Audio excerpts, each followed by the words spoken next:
Paz do Senhor, meus irmãos. Estamos aqui dando início a essa videoaula no nosso programa do ETAD, Núcleo 1777. Nós estamos estudando a disciplina da família cristã. Já estudamos a lição de número 1, casamento, o que é o casamento, e a lição número 2, o início do lar. E hoje estaremos estudando a lição de número 3, onde estaremos aqui, na verdade, estudando sobre o desenvolvimento do lar. Vou estar aqui compartilhando o nosso slides para que vocês possam nos acompanhar dentro dessa matéria. Então, para tanto, eu convido que você acompanhe-nos dentro dessa matéria que estaremos começando. Vamos lá, iniciar. Só um minutinho que já acabei. Isso aí. Lição de número 3, desenvolvendo o lar. Nós estudamos, como eu disse, a lição 1, a lição 2, vimos um pouco sobre o casamento, como é formado o casamento, como é constituída a família, as bases da família, a formação do lar. E agora nós estaremos aqui, nessa oportunidade, dando continuidade a esse assunto importante. Então, veja bem, vimos na lição anterior o que é um lar e a sua importância, o diálogo que é essencial para o seu fortalecimento e desenvolvimento, e a importância de ter Deus como seu alicerce.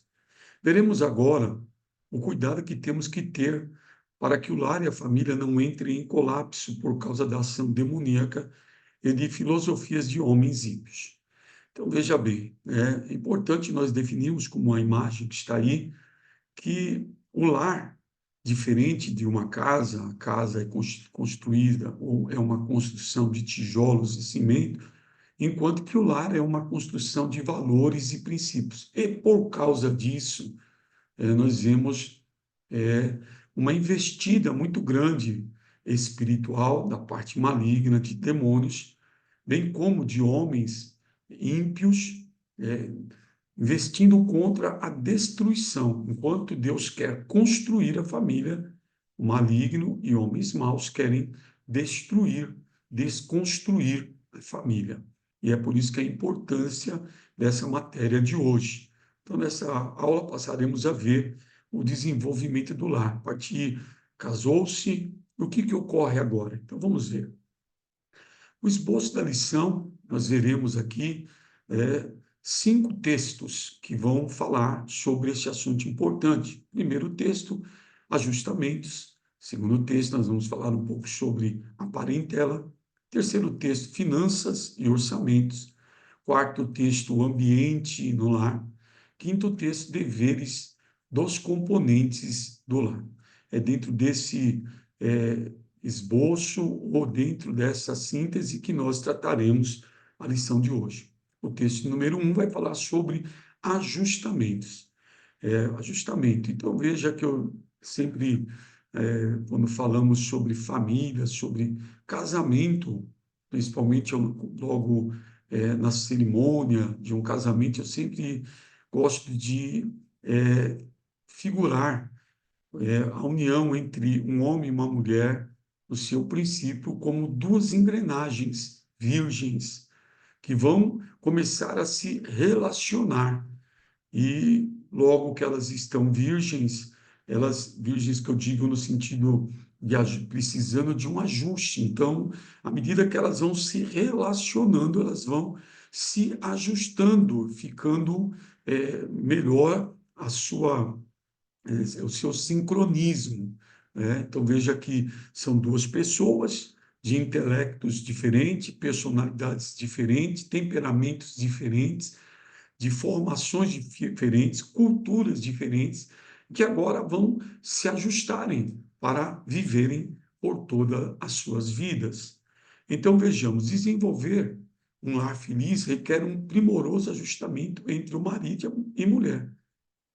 Deverão adaptar o seu modo de viver ao outro, sempre levando em consideração a felicidade do lar.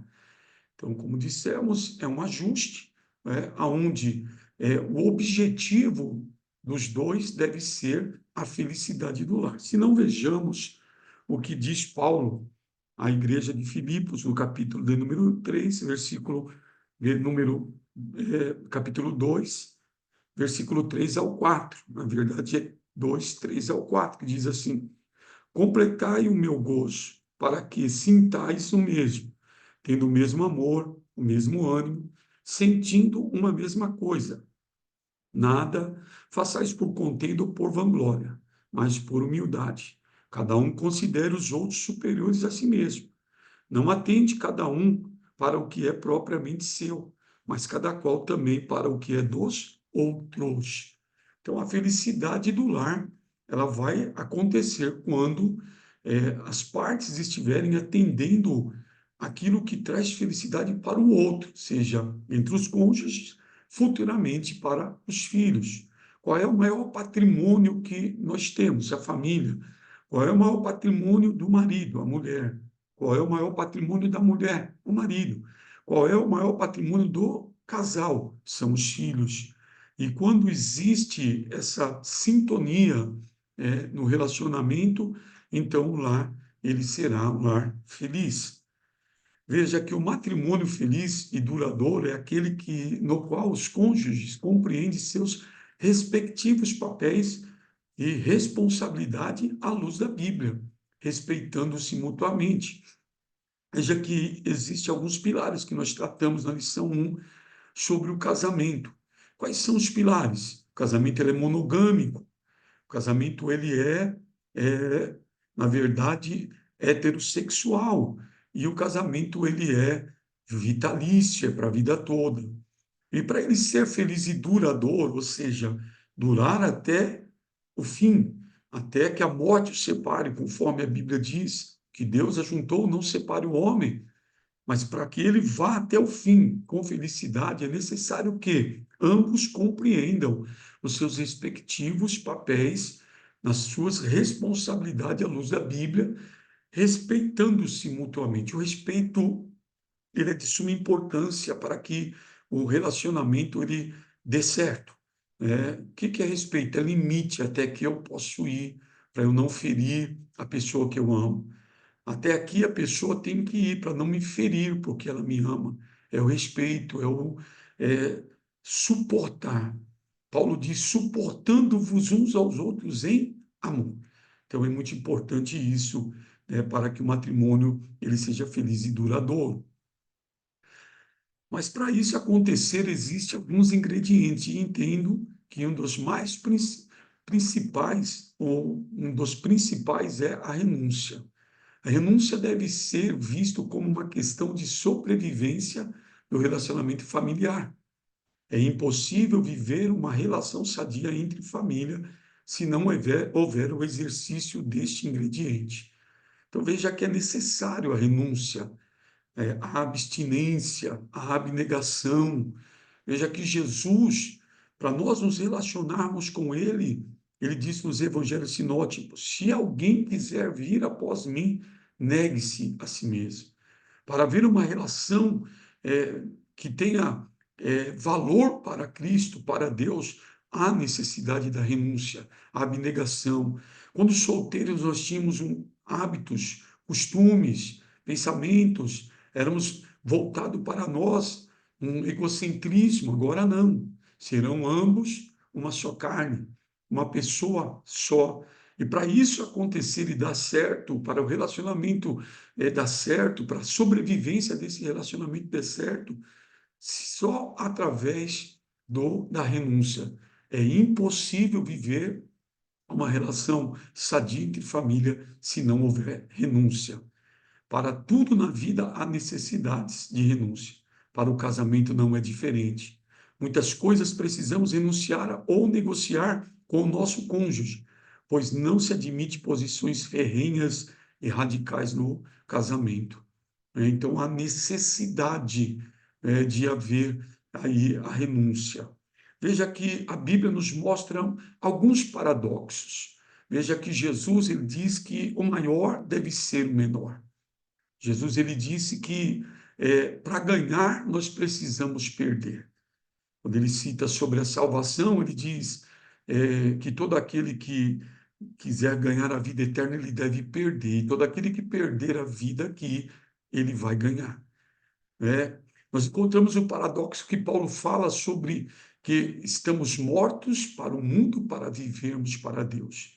E no relacionamento entre marido e mulher, para ele dar certo, há um paradoxo que deve ser utilizado: perder para ganhar, abrir mão, isso é necessário. Muitos casamentos sucumbem porque não querem abrir mão, não cedem, e isso traz um prejuízo e ao ponto até de entrar na incompatibilidade de gênero e por conta disso sucumbir o relacionamento. Veja, o casamento é como uma longa viagem em um pequeno barco a remo. Se um passageiro começar a balançar o barco, o outro terá que estabilizá-lo.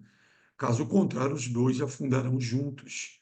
É essa figura mais clara da importância da renúncia. Alguém tem que estar ali pronto. Diz o dito popular que dois bicudos não se beijam. Eu preciso abrir mão, muitas vezes, para que, de uma certa forma, eu venha ganhar e trazer a felicidade. A minha esposa precisa, às vezes, abrir mão para que nós possamos viver em harmonia. Passado isso, o texto 2 agora vai nos apresentar a parentela. Lembremos que antes de casarmos, antes de haver a união entre um homem e uma mulher, já pertenciam a uma família cuja a parentela já existia. Nós tínhamos os nossos pais, os nossos irmãos, formamos a nossa família, o nosso lar, né? Mas agora nos casamos e agora constituímos uma nova família. A partir do casamento, a obrigação primordial do marido é para com a mulher e a mulher com o marido. Agora, marido e mulher são os parentes mais chegados um do outro, mais até do que os pais. Então, veja que isso é muito importante. A ordem muda agora. Agora, para a mulher, o marido é, na verdade, o parente mais próximo. E para o homem, a mulher é o parente mais próximo. Mais até do que os pais, mais até do que os filhos, porque primeiro havia o marido e a mulher. Então, é muito importante isso, nós entendemos isso. Casamentos sofrem quando não entendem isso, quando, na verdade, não existe essa independência para a formação de uma nova família. É compreensível até que os pais aconselhem os filhos, se por esses forem procurados. Todavia, não é correto interferir de modo algum na vida e no lar do casal. Novamente dizemos de quão prejudicial é quando há uma intervenção dos pais no relacionamento de um casal novo ou na vida dos filhos, quando estes não solicitam, né? Então acaba vindo uma intervenção de maneira que começa a causar um desgaste no relacionamento deste casal novo, e isso pode trazer até uma fadiga ou até mesmo um rompimento. Então, se não forem procurados, orem. Agora, sendo procurados por conta da experiência, então compartilhem da vossa experiência, aconselhem. Mas se não forem, não se intrometam, pois é como a Bíblia diz, que nós não devemos nos intrometer em questões alheias, pois aquele que se intromete em questão alheia é como aquele que pega um cão pela orelha, né? Portanto, é sábio os recém-casados começarem a vida a dois em seu próprio lar e nunca na casa dos pais. É por isso que existe o namoro, o noivado, e então se consome o casamento, chega ao casamento, concebe, desculpe, o casamento. Então, o que é o namoro e o noivado? O namoro é a preparação, é um momento de conhecimento para ver se vai dar o próximo passo para o noivado. Estando noivos agora, os cônjuges, os futuros que estarão se casando, devem se preparar. E dentro da preparação existe a importância onde vamos morar. Se há a possibilidade de comprar um imóvel ou, se não, deve-se locar uma casa para começar uma vida do início, separados, independentes, formando ali o lar da maneira que Deus lhes conceder. Por isso é sábio que os filhos agora comecem essa nova vida fora da casa dos pais. Terceiro assunto importante também, tão importante, são as finanças e os orçamentos. Veja, tudo é um ajuste ali quando passam a morar juntos, por conta das indiferenças naturais que há de pessoas, um ajuste, na verdade, como um parente agora próximo, há um ajuste nas finanças, e isso é de suma importância. Quando o jovem ou a pessoa solteira, muitas vezes não tem uma ciência de um custo de uma vida, muitas vezes são os pais que são os provedores de tudo, que pagam todas as despesas, e os filhos muitas vezes não têm muita ciência do custo de uma família, de um aluguel ou de uma prestação de uma casa, das contas de consumo, das despesas necessárias.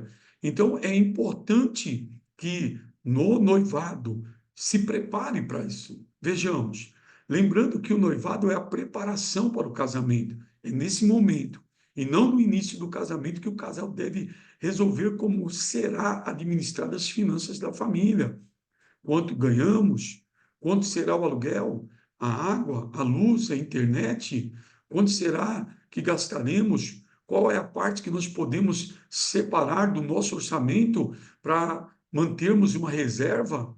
É muito importante isso, né? E isso é de suma importância no relacionamento do casamento.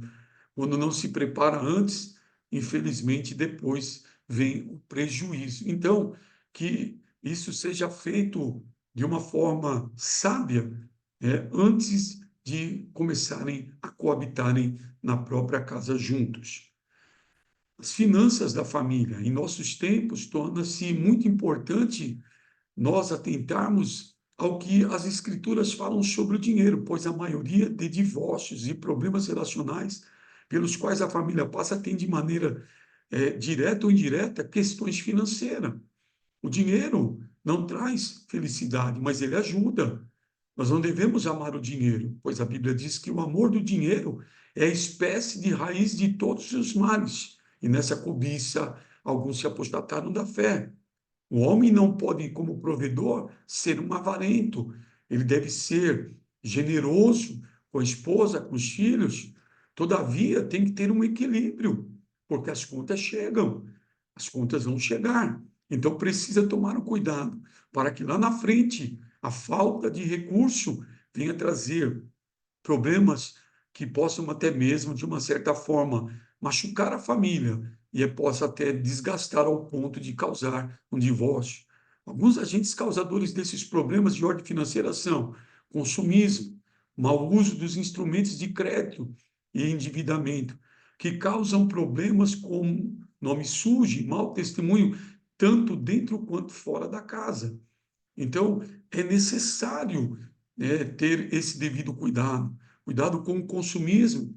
Casamentos há que já começam errado, em que as pessoas ficam preocupadas em fazer uma gastança com uma festa enorme, e já casam e chegam entrando no casamento endividados. Isso começa tudo errado, e o que começa errado, ele pode até ser corrigido, como pode tender ao fracasso. Então, tomar cuidado com o consumismo. Pode? Pode. Não pode? Espera, aguarda. Né? Tomar cuidado com o mau uso dos instrumentos de crédito, cartão de crédito, limite bancário, créditos que surgem, e principalmente não se endividar, porque isso vai causar problemas com toda certeza. Vejamos, o grande desafio quando falamos de finanças é o equilíbrio entre gastar com prudência e poupar com sabedoria. Então, quando eu tenho prudência, equilíbrio, não é ser avarento, mas é gastar com o que é necessário.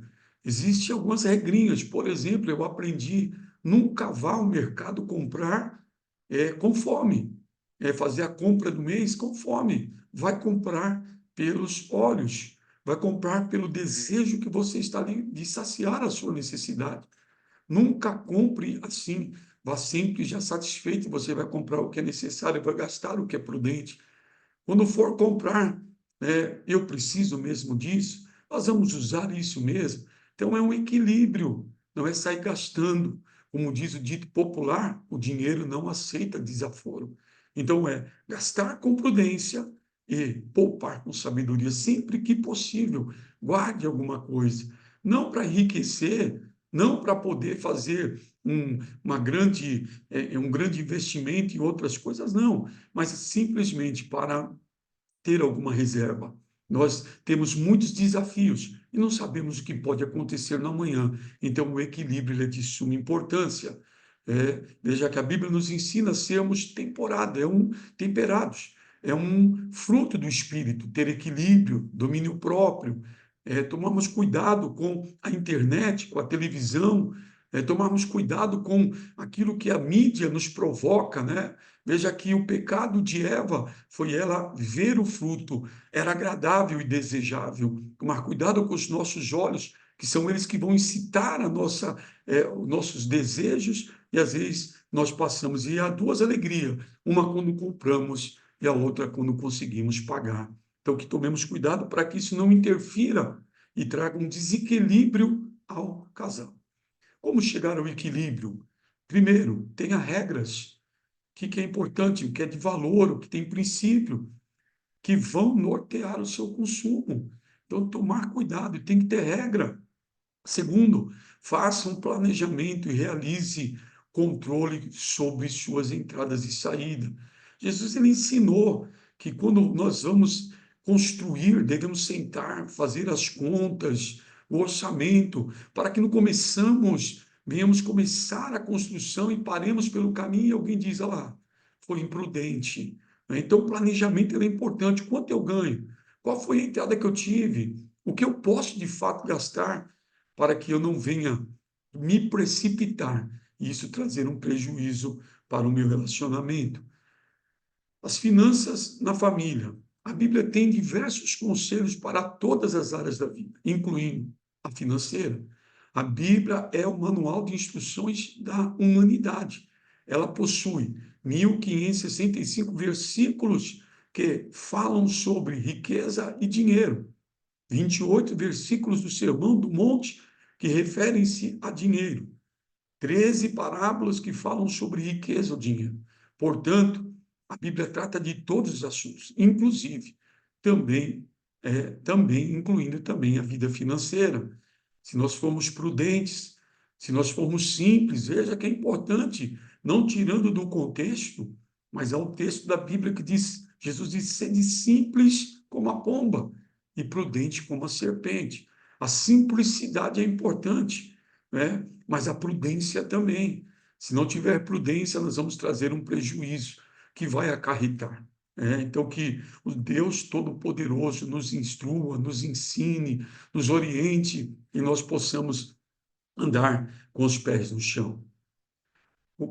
Ainda, veja, os planos bem elaborados levam à fartura, diz Salomão, mas o apressado sempre acaba na miséria. Provérbios 21, 5, na Bíblia Revista e Atualizada, ela tem esse texto: os planos bem elaborados levam à fartura. Quando nós não nos precipitamos, nós vamos ter fartura, mas quando nos apressamos, acabamos na miséria. Veja que a família é um presente de Deus e eu preciso saber administrá-la para que eu não venha trazer um prejuízo. Que Deus nos ajude. O quarto assunto da lição fala sobre o ambiente no lar.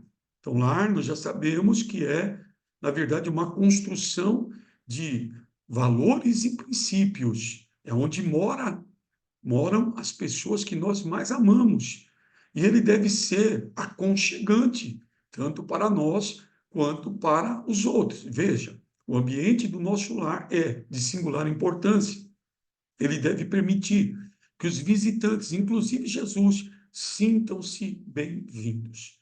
Então, veja, eu conheço pessoas que detestam o seu lar, fazem de tudo para não estar em casa. Eu amo o meu lar, eu amo a minha casa, eu amo a minha família. E isso deve ser o dever do cristão.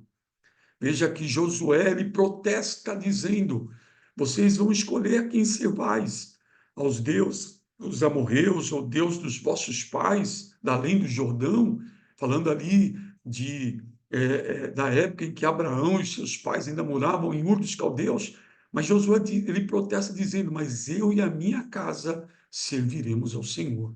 O nosso lar, ele deve ser um reflexo, na verdade, daquilo que nós professamos. Então, veja, algumas sugestões para que o nosso lar pareça realmente uma habitação de Cristo. Primeiro, decoração, o cuidado para com a casa.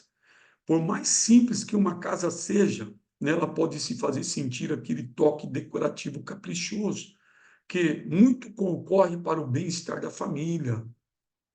É salutar uma casa bem organizada, por mais simples que ela seja. Minha saudosa mãe já dizia que ser pobre é uma coisa, e olha que nós viemos de uma origem bem humilde, 11 filhos, uma família pobre, né? Mas ela nos ensinava os princípios de valores. E dizia: ser pobre é uma coisa, ser porco é outra. Uma casa humilde, mas bem ajustada, limpa, bem organizada, ela nos dá o prazer de estar lá. Então é preciso cuidar bem. Se pode, cuide bem, decore, deixe a casa bem agradável, para não só recepcionar os que nela habitam, como aqueles que são convidados. E manifeste que a sua casa, ela é, na verdade, uma habitação de Cristo. Veja uma segunda sugestão que a lição nos mostra: revistas e livros. Veja que Paulo diz a Timóteo, no capítulo 4 da sua primeira epístola, verso 13: persiste em ler. Nós e nossos filhos somos produtos do que lemos. Existe uma frase nos dias que vivemos: qual é a fonte que você está bebendo? Então veja que é importante, não é? Nós estamos vivendo dias em que a internet, os entretenimentos, a vida corrida nos roubam o tempo da leitura. E quanto mais lermos, mais sábios seremos. Ler livros de homens piedosos, ler livros que trazem inspiração para nossas vidas e, principalmente, ler a Bíblia. O saudoso pastor Antônio Gilberto, nos seus ensinamentos, dizia: considere-se perdido o dia que você não ler a Bíblia. Então é importante, nós e nossos filhos somos produtos do que nós lemos. Também uma outra sugestão: um ambiente que haja música. Mas que tipo de música? Nós observamos na atualidade lares envolvidos com músicas profanas, mundanas, ímpias, músicas que promovem a lascívia, o desejo de se embriagar, de se drogar. Qual é a música de um lar cristão? Alguém já disse que a música é a linguagem da alma. Procuremos cultivar a música sacra de modo proveitoso em nosso lar. Temos hinos de adoração a Deus, trazer um elevo espiritual através da música. Então, podemos ter. Então, essas são algumas sugestões muito importantes para a nossa vida. Vejamos ainda que agora esses componentes do lar, quais são os seus deveres? Nós temos direitos, mas temos deveres. No cristianismo, nós aprendemos que temos direito à salvação, nós temos direito à vida eterna através de Cristo, temos o direito da cura, da libertação, do batismo com o Espírito Santo, mas nós temos deveres também. Há deveres para que nós possamos viver felizes. E no lar não é diferente. Veja, a família, ela é a célula máter de uma sociedade. Uma sociedade com famílias sadias é uma sociedade saudável. Uma sociedade com famílias doentes é uma sociedade doente. Então veja que a família e a igreja, nós somos uma família no lar e constituímos na igreja a família de Deus. Certa feita, um garoto, um menino, estando com os pais na igreja, ele os abordou dizendo: vamos mudar para a igreja. E os pais, então, lhes disseram: mas por que, meu filho? Porque aqui na igreja, mãe, a senhora é tão boazinha. Pai, aqui vocês se relacionam tão bem. Aqui não tem discussão, não tem briga. Aqui nós vivemos em harmonia, adoramos a Deus. Então veja que igreja deve ser um reflexo da nossa casa, e a nossa casa deve ser um reflexo da igreja, o nosso lar. Nós nos preparamos para o culto, é dentro do nosso lar. Então, o padrão do cristianismo no lar é evidenciado, principalmente pelo tipo de vida que leva os seus integrantes. O cristianismo deve ser vivido. Eu não posso ser uma coisa em casa e outra na igreja. Há aqueles que são bons para os de fora e ruins para os de casa. Há aqueles que dentro de casa são uma coisa e na rua são outra. Nós não podemos ter duplicidade de conduta. Nós devemos ser uma única pessoa. Jesus encontrou Natanael, diz: eis aí um israelita em quem não há dolo. Né? Nós possamos ter esse testemunho de ser a mesma pessoa, imperfeitas, é verdade, mas que busquemos se aperfeiçoar para melhorar o nosso padrão. Então, veja que isso é de suma importância. Veja os papéis, né, na família. Primeiro, vejamos, devemos nos esforçar continuamente para conservar nossa alma em um relacionamento correto com Deus e, assim, estabelecer em nosso lar a atmosfera verdadeira cristã. Quando nós lemos em Efésios, no capítulo 5, do verso 21 ao capítulo 6, versos 1 ao 3, nós encontramos ali o papel da família, começando pela mulher, da sua submissão, da sua honradez, da sua perseverança em cuidar do marido, amar o marido e cuidar dos filhos. Esse é o papel. E toda vez que se muda o papel constituído por Deus nas Escrituras para um dos tais, acaba havendo um grande problema. Então, veja que a mulher começa se falando dela, de ser submissa, como numa analogia da Cristo com a igreja ser submissa a Cristo, mas ao homem, no versículo 25 ao 29, nós encontramos ali o papel do homem. E qual que é o papel dele? Ele, comparado a Cristo e a esposa, a igreja, Paulo diz que o homem deve amar a igreja como Cristo, amar a esposa como Cristo amou a igreja. Como Cristo amou a igreja, dando a sua vida por ela. Assim os maridos. O marido deve amar a sua esposa. E os filhos. Efésios 6, 1 ao 3, nós encontramos ali o papel dos filhos, aonde o apóstolo ele mostra que para haver a bênção e haver a longevidade dos filhos, a importância da obediência, do respeito aos pais. Né? Veja que nós estamos vivendo num mundo em que os jovens, por desobedecer aos pais, muitos não chegam sequer a 25, 30 anos de idade.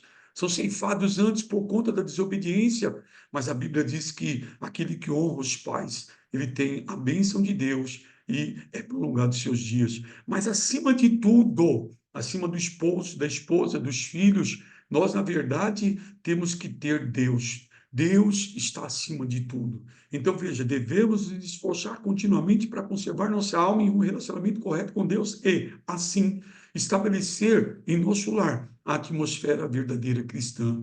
Deus está acima, para o esposo, Deus está acima da esposa e dos filhos. Para a esposa, Deus está acima do esposo e dos filhos. Para os filhos, Deus está acima dos pais.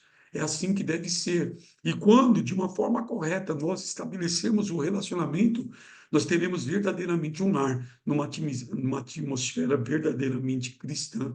Que Deus nos ajude e esses conselhos possam servir para nós e nós possamos instruir os nossos alunos na escola dominical, os nossos membros e assim a família ela ser constituída para a glória do nosso Deus.